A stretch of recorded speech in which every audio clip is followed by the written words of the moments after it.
ওটা হেরে গেলে মামলা করবে, ওই ধরনের লোক এবার দাঁড়ায়নি। ফল সব ভাঙ্গা আলুর গোডানো হয়ে গেছে, তার জন্য বানাবে, কেমনে চলবে বলেন? আমি হারুন কিসিঞ্জার 92-তে আমি ক্যাসেট নিয়ে আইছি। আমি আপনাদের তো অনেক ভালো আছি, অনেক সুখে আছি, আমার কোনো সময় অনুদান লাগে নেই। এই যে আমি অসুস্থ হয়েছি, নিউজ করা হয়েছে আমি মারা গেছি, সারা বিশ্বের থেকে টেলিফোন আসছে যে হারুন ভাই টাকা পয়সা দরকার আছে। আমার ছেলে একটা রবেল খন্দকার কণ্ঠশিল্পী, সে বলছে আমাদের কোনো সাহায্য লাগবে না, শুধু আপনারা দোয়া, শুধু শুধু আপনারা আমার বাপের জন্য দোয়া করবেন।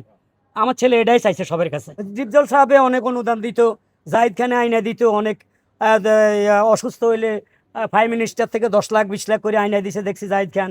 করোনার সময় জাহিদ খান অনেকের লাশ লাশ নিয়ে কবর টবর দিছে, ভালো কাজ করছে। মাংস এমনকি গরু, ডিপজল সাহেবের ফার্ম থেকে গরু আইনি জবাই করে যারা মোটামুটি কোরবানি দিতে পারে না, একটু গরু শিল্পী তাদের বাসায় বাসায় মাংস পাঠাইছে, আমারও ফোন দিছে। আমি বলছি না, আমি কোরবানি দিতে পারছি, আমার মাংস লাগবে না, করছে তো।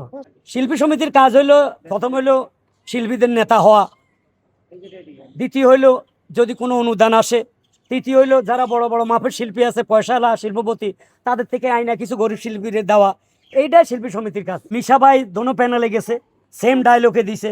হেলাল খান দোনো প্যানেলে গেছে, সেম ডায়লগে দিছে। তো দলীয়করণ কথা যদি বলতো, হেলাল খান যদি সাপোর্ট করতো এক দলটাই বলতাম দলীয়করণ, কারণ সে যেহেতু বিএমপির লোক। কিন্তু কিছুই বলে নাই, হেলাল খান বলছে যেই দলে পাশ করবে আমি চেষ্টা করব অনুদান আইনে দিতে।